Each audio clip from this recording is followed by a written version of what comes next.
Unified 911, anong matutulong namin sa'yo? Anya ti maitulong mi ken ka po. Anong may tatabang ko sa Unsay imo? akong ikatabang nimo? Ngini makadabang namisal ka no. Sa anumang wika o dialekto, may tulong na darating sa iyo.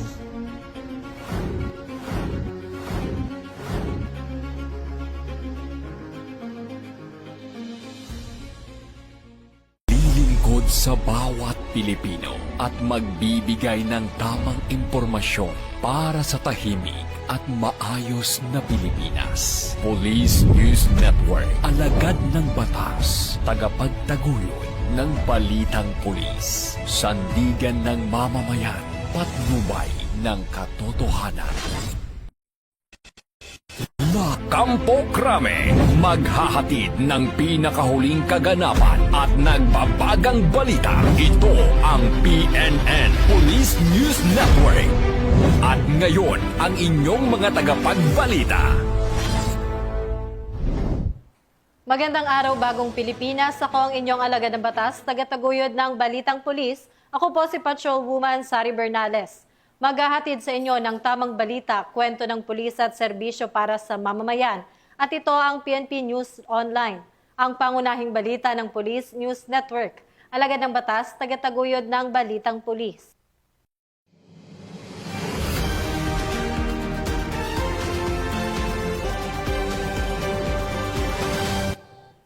Ngayon ay araw ng linggo at narito ang mga balitang hatid ng ating PNN correspondents mula sa iba't ibang panig ng bansa.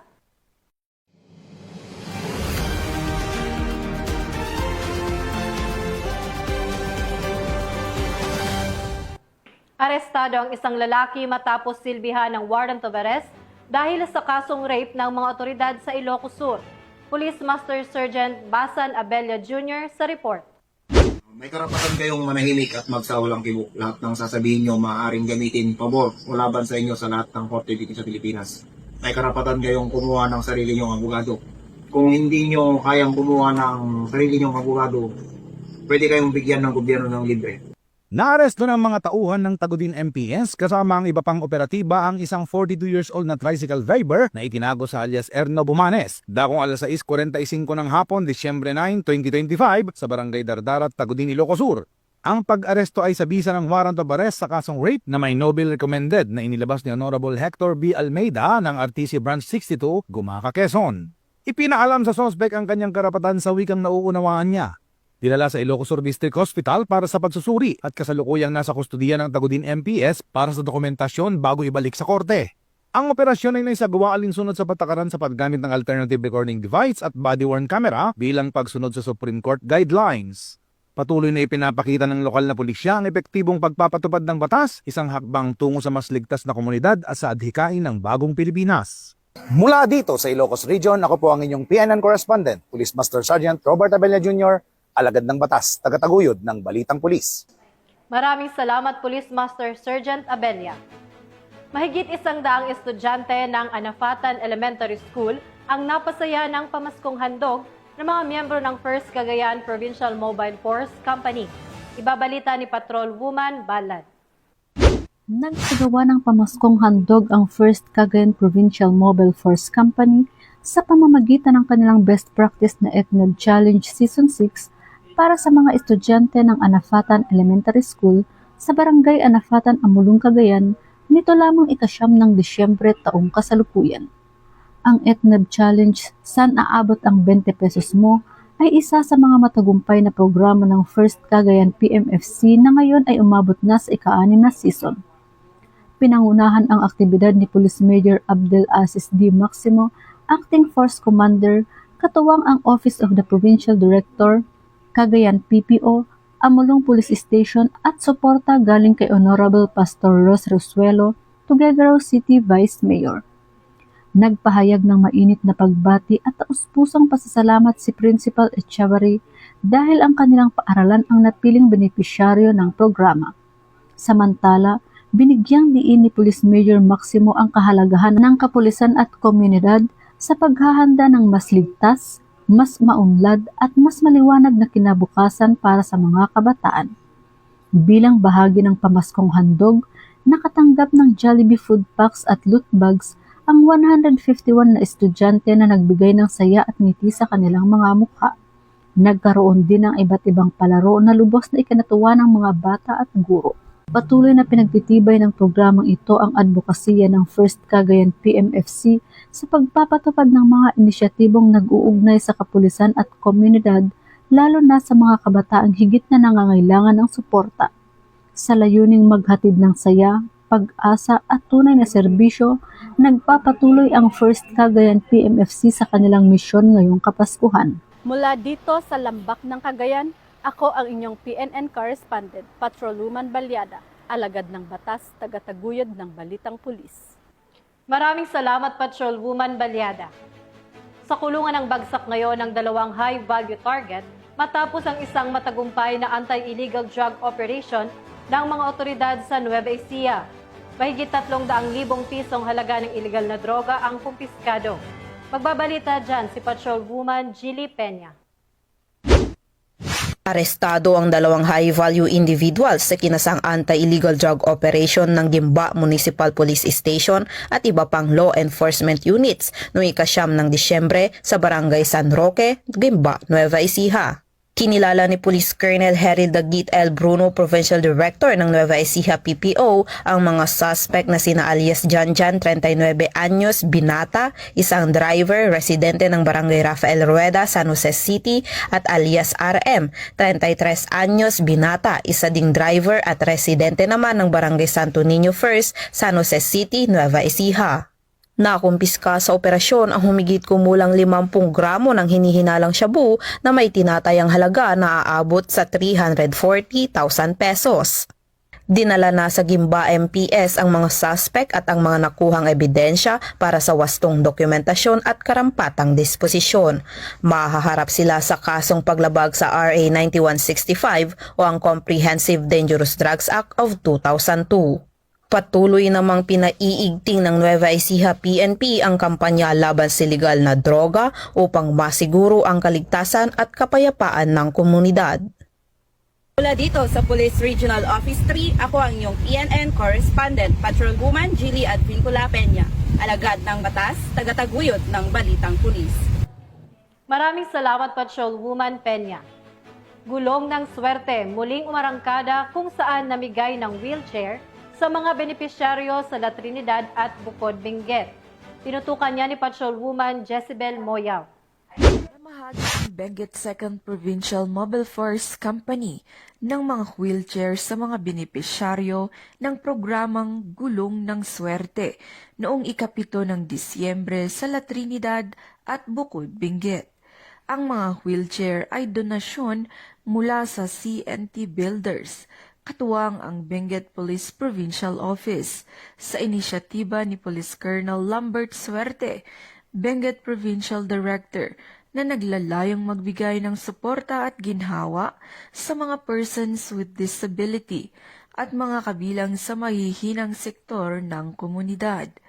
Sa unang bahagi ng aktibidad, binisita ng team si Ginang Dulia K. Lampuyas, 90 anyos na residente ng Pugis, La Trinidad, Benguet, na lubos ng bulag. Ipinagkaloob sa kanya ang wheelchair na makakatulong sa kanyang pang-araw-araw na paggalaw at magbibigay ginhawa sa kanyang pamilya na matagal nang nagbubuhat at umaalalay sa kanya. Sunod na tinungo ng grupo ang kubabang poblasyon Bukod Benguet upang ihatid ang wheelchair para kay Miss Charlotte K. Coriman, 27 anyos, na may kondisyong microcephaly. Bumisita rin ang team kay Ginang Mina S. Paterno, 96 anyos, at may skin cancer, na hirap ng makagalaw dahil sa kanyang kalagayan. Ang Gulong ng Swerte ay nagpapatunay na matatag na ugnayan sa pagitan ng PNP at mga pribadong katuwang tulad ng CNT Builders Incorporated, na ang bukas palad na pagtulong ang nagbigay daan upang maisakatuparan ang programang ito. Patuloy na nakaangkla ang Benguet 2nd PMFC sa mga misyong itong patatagin ang ugnayan ng pulisya at komunidad sa pamamagitan ng pagtulong sa mga higit na nangangailangan at pagsusulong ng diwa ng binadang sa bawat pamayanang kanilang pinaglilingkuran. Mula dito sa rehiyon ng Cordillera, ako ang inyong PNN correspondent, Patrolwoman Josabel Moyaw, alagad ng batas, tagataguyod ng Balitang Pulis. Maraming salamat, Patrolwoman Moyaw. Upang mas mapahusay ang mga law enforcement operation ng PNP, matagumpay na naisagawa ang 5-day training sa Tactical Drone Operation ng Batangas Police Provincial Office. Patrolman Joshua Cruz sa report. Matagumpay na isagawa ng Batangas PPO ang kanilang 5 araw na Tactical Drone Operators Training, Batch 6, na ginanap mula Disyembre 3 hanggang 7 taong kasalukuyan sa Camp General Miguel C. Malbar, Batangas City. Ang pagsasanay isinagawa sa ilalim ng pamumuno ni Police Colonel Giovanni Emerick A. Sibalo, ang Acting Provincial Director ng Batangas PPO. Aabot sa 37 tauhan ng PNP na nagmula sa iba't ibang city at municipal police station at Provincial Mobile Force Company ang sumailalim sa matinding pagsasanay. Ang mga bagong drone pilot na ito ay formal ng kabilang sa drone squadron ng Batangas PPO na tinatawag na Raven, isang malaking dagdag pwersa upang panatilihing ligtas at mapayapa ang lalawigan ng Batangas. Ang aktibidad na ito ay bahagi ng patuloy na programa ng BPPO upang mas mapaigting ang operational capability, situational awareness, at force multiplier ng kanilang mga field unit sa pamamagitan ng epektibong paggamit ng modernong teknolohiya. Pinangasiwaan at pinamahalaan ang pagsasanay ni Police Captain RJM Gonzales kasama ang kanyang training team. Nagbigay sila ng mga serye ng lecture at hands-on practical instruction tungkol sa basic at advanced na pagpapalipad ng drone, mga flight safety protocol, pagkuha ng aerial data o impormasyon mula sa himpapawid, mga pamamaraan sa pagpalipad sa gabi o night flight procedure, at mga legal at operational na panuntunan sa paggamit ng mga unmanned aerial vehicles o drone sa operasyon ng pulisya. Sa pag-aaral ng kritikal na teknolohiyang ito, inaasahang lalawak pa ang kakayahan ng pulisya sa public safety, surveillance at emergency response sa buong lalawigan. Mula dito sa Calabarzon, ako po ang inyong Police News Network correspondent, Patrolman Joshua Cruz, alagad ng batas, tagataguyod ng Balitang Pulis. Maraming salamat, Patrolman Cruz. Personal na nag-inspeksyon at bumisita si Police Brigadier General Erosito Miranda, Acting Regional Director ng Police Regional Office 5, sa mga pamilyang naapektuhan ng malalakas na pag-ulan sa Albay. Yan ang balitang tinutukan ni Patrolwoman Geraldine Luterte. Na naglungsod ng serye ng pagbisita si Police Brigadier General Erosito N. Miranda, Acting Regional Director ng Police Regional Office 5 upang suriin ang mga komunidad sa Albay na matinding naapektuhan ng malalakas na pag-ulan. Layunin ng pagbisita ni Police Brigadier General Miranda na personal na matukoy ang sitwasyon at siguruhin ang buong suporta ng pulisya sa mga operasyon ng pagliligtas at pagtulong. Ilan sa mga lugar na binisita, Barangay Masarawag, Ginubatan. Una siyang nagtungo sa lugar na ito na kinilalang binabaha tuwing may malakas na ulan. Personal niyang iniinspeksyon ang level ng tubig at sitwasyon ng komunidad. Barangay Salvacion, Santo Domingo. Dito nakipag-ugnayan si Police Brigadier General Miranda sa Local Government Unit, Bureau of Fire Protection at Philippine Coast Guard kaugnay ng isinasagot gawang search and retrieval operation para sa isang 14 na anyos na batang nawawala. Agad siyang nag-utos sa Police Mobile Force Company na magdagdag ng puwersa upang palakasin ang paghahanap. Barangay Buhatan, Santo Domingo, ang huling hinto ni Police Brigadier General Miranda kung saan nakasama niya si punong Barangay Noel Vicerano. Tiningnan nila ang mga bahay na naapektuhan ng landslide. Sa kabuuan ng kanyang pagbisita, tiniyak ni Police Brigadier General Miranda ang buong suporta ng Philippine National Police sa lahat ng nagpapatuloy na rescue, retrieval at relief operations sa buong rehiyon. Mula dito sa Legazpi City, Albay, ako ang inyong PNN correspondent, Patrolwoman Geraldine Luterte, alagad ng batas, tagataguyod ng Balitang Pulis. Maraming salamat, Patrolwoman Luterte. Daang-daang individual ang nakisaya at nakiisa sa isinagawang community outreach program ng mga tauhan ng 1st Provincial Mobile Force Company ng Cebu Police Provincial Office. Yan ang magandang balitang hatid ni Patrolwoman Nikia Caniedo. Gawa ng Community Outreach Program ang First Provincial Mobile Force Company Cebu Police Provincial Office sa pangunguna ni Police Executive Master Sergeant Lusus Villa, Team Leader, at sa direktang superbisyon ni Police Lieutenant Colonel Arnold P. Valenzuela, Force Commander sa Kaluwangan Elementary School sa Asturias. Sa naturang programa na mahagi ang grupo ng Loafbreads, tsinelas at iba't ibang laruan sa mga mag-aaral bilang tugon sa kanilang pangangailangan at upang maghatid ng kaunting saya sa mga bata. Ang mga donasyon ay mula sa mga pribadong individual. Napili ang Barangay Kaluwangan bilang benepisyaryo matapos makita ng mga donors ang social media post na nagpapakita ng pinsalang dulot ng Typhoon Tino. Ang nasabing barangay na kabilang sa geographically isolated at disadvantaged areas ang pinakaliblib at pinakamalayong lugar sa Asturias na nangangailangan ng halos 2 oras na paglalakbay mula sa Municipal Hall. Sa kabila ng mahabang biyahe, hirap sa daan at banta ng Tropical Depression Wilma, matagumpay na naisagawa ng First PMFC ang kanilang outreach activity. Ipinakita nito ang kanilang dedikasyon sa paglilingkod at ang kahalagahan ng pagtutulungan sa panahon ng kalamidad. Ang aming team, First PMFC, ay nagsagawa ng aktibidad sa kabila ng distansya, mahirap na kondisyon ng kalsada at pagsulong habang rumaragasa ang bagyong Wilma. Ang kapulisan ng Cebu ay patuloy na nakikisa sa mga Cebuano sa pagbangon at pagpapanumbalik ng pag-asa ng bawat mamamayan. Mula dito sa First Provincial Mobile Force Company, ako po ay si Police Lieutenant Colonel Arnold P. Valenzuela, Force Commander, alagad ng batas, handang maglingkod.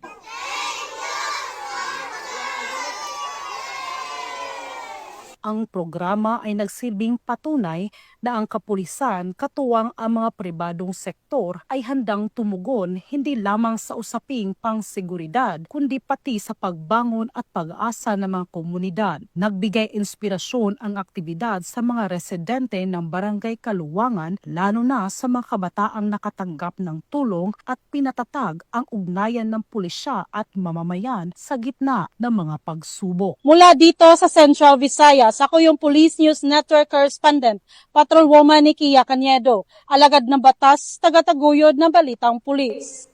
Maraming salamat, Patrolwoman Caniedo. Arestadong isang 55 anyos na lalaki na may kasong 3 counts ng statutory rape at sexual assault sa operasyon ng Zamboanga City PNP. Ang buong detalye ng report ay mula kay Patrolwoman Luis Marie Conde. Ang isang lalaki sa kasong lasciviousness, statutory rape at sexual assault sa isinagawang intel operation ng Zamboanga City Police Station 1, katuwang ang First Zamboanga City Mobile Force Company at TSC RMFB 9 sa Barangay Bitali, Zamboanga City nito lamang 8 ng Disyembre taong kasalukuyan. Kinilala ng mga otoridad ang suspect na si alias Cardo, 55 taong gulang, walang asawa, magsasaka at residente ng Sitio Marangan, Barangay Limaong, Zamboanga City. Naging matagumpay ang ikinasang operasyon ng mga otoridad ng CPS-1 na nagresulta sa pagkakaaresto sa suspect sa bisa ng warrant of arrest sa ilalim ng criminal case number 57875, 57877, 57879 at 57880 na inihain ni Honorable Ivy Ferolino Damayo Elvina, presiding judge RTC Branch 7, Zamboanga City noong November 24, 2025 para sa violation ng statutory rape sa ilalim ng Article 266A, Paragraph 1D ng RPC na nakapaloob sa Article 11648, Article 266A2 ng RPC ng Section 5B sa ilalim ng RA 7610 at Acts of Lasciviousness sa ilalim ng Article 336 ng RPC na nakapaloob sa Section 5B ng RA 7610 na alinsunod sa mga pagbabagong ginawa sa RA 11648. Walang inirekomendang piyansa para sa 3 counts of statutory rape sa ilalim ng RA 266A, Paragraph 1D ng RPC alinsunod sa pagbabagong ginawa sa RA 11648 at 200 pesos naman ang inirekomendang piyansa para sa 1 count of sexual assault sa ilalim ng Article 336 ng RPC, kaugnay sa paglabag sa Section 5B ng RA 7610. Kasalukuyang nasa pangangalaga na ng CCPS-1 ang sospek para sa maayos na dokumentasyon at tamang disposisyon. Patunay lamang na ang pambansang pulisya ng Pilipinas, katuwang ang ibang ahensya ng pamahalaan, ay hindi nagpapabaya sa kanilang sinumpang tungkulin na huliin ang mga taong tiwalag sa batas, mapanatiling ligtas ang komunidad at ipatupad ang kapayapaan ng bansa para sa umunlad na bagong Pilipinas. Mula dito sa tanggapan ng kapulisan sa Rehiyon Siam, ako ang inyong PNN correspondent, Patrolwoman Luis Mariconde, alagad ng batas, tagataguyod ng Balitang Pulis. Maraming salamat, Patrolwoman Conde. At yan ang mga balitang nakalap ng ating PNN correspondents mula sa iba't ibang panig ng bansa. Sa ngalan ng pamunuan ng Philippine National Police sa pangunguna ni Acting Chief PNP, Police Lieutenant General Jose Melencio Nartates Jr. at sa pamumuno ni President Ferdinand Bongbong Marcos Jr., kami ay maglilingkod sa bawat Pilipino at magbibigay ng tama at balanseng balita. Mula rito sa tanggapan ng tagapag-ugnay ng pambansang pulisya, ako ang inyong alagad ng batas, tagataguyod ng Balitang Pulis. Ako po si Patrolwoman Sari Bernales. Maghahatid ng tamang balita, kwento ng pulis at serbisyo para sa mamamayan. At ito ang PNP News Online. Ito ang bagong PNP para sa bagong Pilipinas. Serbisyong mabilis, tapat at nararamdaman.